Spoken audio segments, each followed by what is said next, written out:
On va commencer, je vais vous parler de Colon Store.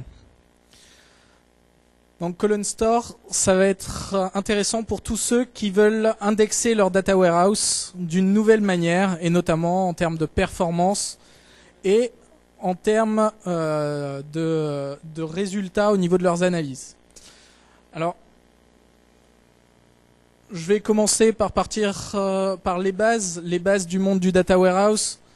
La différence entre le monde OLAP et le monde OLTP, pourquoi depuis des années on fait des cubes, et voir un petit peu ce que l'on va pouvoir faire dans le monde OLTP qui va nous permettre de quitter un petit peu les cubes tout en ayant des performances très intéressantes. On va parler des tables de fait et de dimensions et pourquoi le Colon Store est adapté à ceci.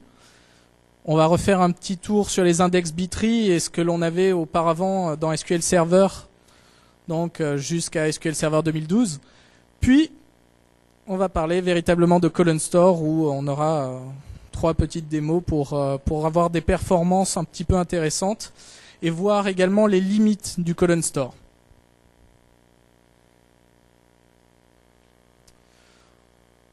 Donc, je pense que beaucoup d'entre vous doivent avoir déjà touché au monde du data warehouse, donc doivent être des adeptes du monde OLAP et OLTP.